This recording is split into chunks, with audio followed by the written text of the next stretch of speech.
ऐसा लग रहा है जैसे सूरज गर्मी का बटन दबाकर खुद छुट्टी पर चला गया है। और इतनी गर्मी आज तक नहीं पड़ी जैसी अब पड़ रही है। ठंडकपुर नहीं गरमपुर नाम होना चाहिए हमारे गांव का। यहाँ तो रोटी बिना चूल्हे के भी सिक जाए। अरे चंदा की माँ, मोहन नहीं आया अभी तक? हाँ पता नहीं, 4-5 दिन का बोल कर गया था, आज 8 दिन हो गए। पता नहीं साहूकार कितनी मजदूरी करवा रहा है। इतनी गर्मी पड़ रही है, न जाने ठीक से कुछ खा पी भी रहा होगा या नहीं।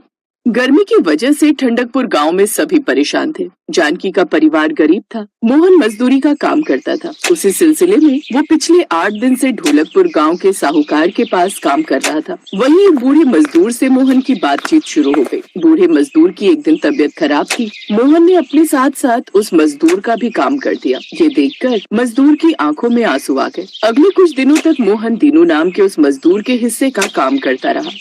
मोहन बेटा, तुमने इतने दिनों तक मेरी मदद की, मेरा सहारा बने। अगर मैं कुछ कहूँ तो बुरा तो नहीं मानोगे? नहीं नहीं चाचा, बोलिए। आप उम्र में बड़े हैं, मैं आपके बेटे की तरह हूँ, अक्सर बोलिए। मोहन बेटा, मेरी उम्र हो चली है। मुझे अपनी बेटी कुसुम की बहुत चिंता होती है। अगर मुझे कुछ हो गया तो मेरे बाद न जाने मेरी बेटी का क्या हो। मोहन बेटा, मेरी कुसुम को पिछले कुछ दिनों से तुम भी देख रहे हो। तुम जानते हो वो समझदार है, सारा घर संभालती है। अगर तुम उससे शादी कर सको, मतलब मैं जोर नहीं दे रहा, बस तुम अपने से लगे तो मन की बात कह दी। चाचा मैं जानता हूँ कुसुम बहुत अच्छी है, पर एक बार मैं घर में बात कर लूँ फिर आपको बताता हूँ। मैं जाते ही कुसुम के बारे में घर में बात करूंगा। मोहन जी, ये रास्ते के लिए कुछ रोटियां और चटनी बांध दी है, आप खा लेना। मोहन ने मुस्कुराते हुए कुसुम के हाथ से रोटी की पोटली पकड़ी और वापस घर के लिए निकल गया। घर जाकर उसने कुसुम के बारे में बात की। अरे बेटा, आजकल बिना जाने पहचाने ब्याह करना गलत है। धोखेबाज लड़कियां मिल रही हैं और हम दीनू और उसकी बेटी को जानते ही कितना है। माँ, कुसुम अच्छी लड़की है, मैं कुछ ही दिनों में समझ गया। वो लोग बहुत सीधे हैं।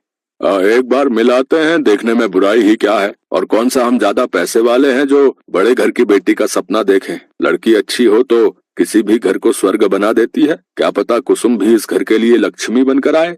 मोहन के कहने पर उसके परिवार वालों ने कुसुम को देखा। कुसुम के पिता ने अपने सामर्थ्य से उनकी खातिरदारी की। कुसुम देखने में ऐसी सुंदर थी मानो कीचड़ में कमल। देखते ही कुसुम सबको पसंद आ गई। कुछ दिनों बाद बहुत ही साधारण तरीके से मोहन और कुसुम की शादी हो गई। भयंकर गर्मी पड़ रही थी। घर में एक ही पंखा था।